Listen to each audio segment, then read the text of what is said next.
semua, kali ini Desain Media Pembelajaran Bahasa dan Sastra Indonesia akan membahas tentang rencana pelaksanaan pembelajaran yang akan membahas tentang suatu teks prosedur yang terdapat di bangku SMP.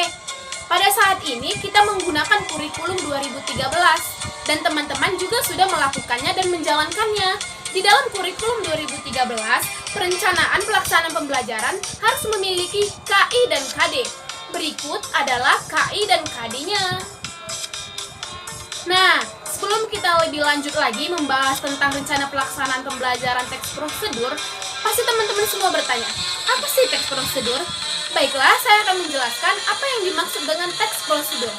Teks prosedur ialah suatu teks yang menjelaskan tentang langkah-langkah ataupun tujuan untuk membuat ataupun melakukan sesuatu sesuai yang diinginkan dengan tepat. Ada 4 metode yang dilakukan di dalam rencana pelaksanaan pembelajaran teks prosedur kali ini. Yang pertama, seorang pengajar atau pendidik harus menerangkan apa yang dimaksud dengan teks prosedur.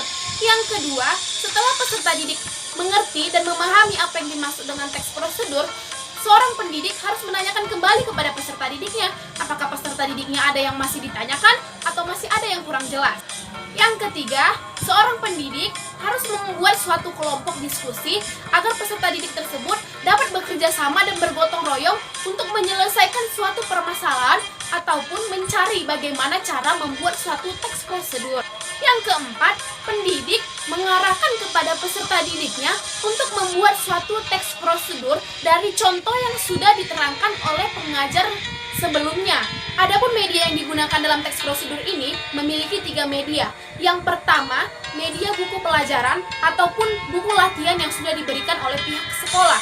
Yang kedua, menggunakan audio visual agar peserta didik lebih mengerti lagi apa yang dimaksud dengan teks prosedur.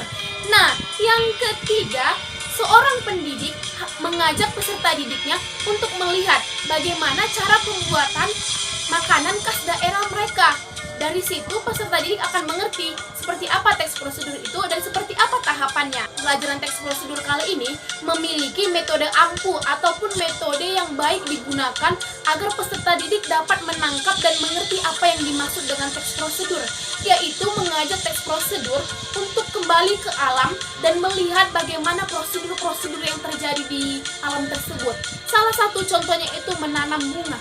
Bagaimana prosedur-prosedur dan tahapan-tahapan untuk menanam bunga. Yang kedua, melihat bagaimana cara membuat makanan yang ada di daerahnya, yaitu seperti mempertunjukkan suatu makanan yang dibuat dengan tangan sendiri ataupun diolah dengan tangan sendiri. Dari situ peserta didik akan dapat melihat prosedur-prosedur yang digunakan, sehingga peserta didik lebih tangkap lagi dalam berpikir dan lebih aktif lagi dalam membuat suatu teks prosedur yang menurutnya memang baik untuk dilakukan